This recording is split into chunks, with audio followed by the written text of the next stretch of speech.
వీరశంకర్ సుధాకర్ ఫ్యామిలీని, ముఖ్యంగా కౌశికిని నీకు రేపటి దాకా సమయం ఇస్తున్నాను. మీరందరూ కేదార్ని సుధాకర్ మొదటి భార్య కొడుకుగా అందరిలో అనౌన్స్ చేస్తే సరి, లేదంటే ఈ ఆధారాలు తీసుకొని నేను మీడియా ముందుకు, పోలీసుల ముందుకి వెళ్తాను అని వీరశంకర్ బెదిరిస్తూ ఉంటాడు కౌశికిని. వీరశంకర్ బెదిరింపులతో వైజయంతి, నిషిక, యువరాజ్ ముగ్గురు షాక్ అవుతారు. సుధాకర్ ఏమీ తెలియని అయోమయ స్థితిలోకి వెళ్ళిపోతాడు.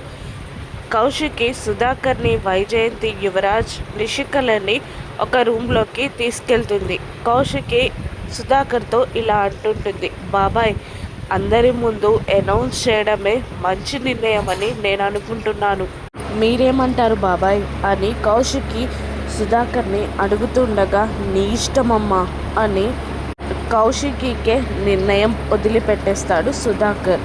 సుధాకర్ నిర్ణయానికి వైజయంతి, యువరాజ్, నిషిక ముగ్గురు షాక్ అయిపోతారు.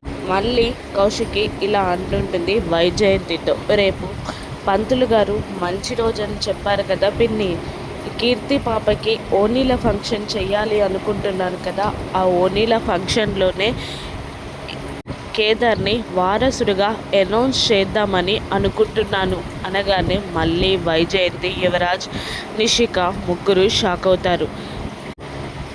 కేదార్ తనని సుధాకర్ కొడుకుగా ఒప్పుకుంటున్నట్టు అందరి ముందు అనౌన్స్ చేస్తాడు అని తెలుసుకున్న కేదార్ జగదాత్రితో సంతోషంగా ఇలా అంటున్నాడు, దాత్రి, ఫైనల్గా మా నాన్న నన్ను అందరి ముందు తన కొడుకుగా ఒప్పుకుంటున్నాడు. రేపటి నుండి నేను సుధాకర్ కొడుకుని, వజ్రపాటి ఇంటి వారసుని. ఏ హుర్రే అని సంతోషంతో గెంతులు వేస్తూ ఉంటాడు కేదార్. జగదాత్రి కేదార్ సంతోషాన్ని చూసి చాలా హ్యాపీగా ఫీల్ అవుతూ ఉంటుంది.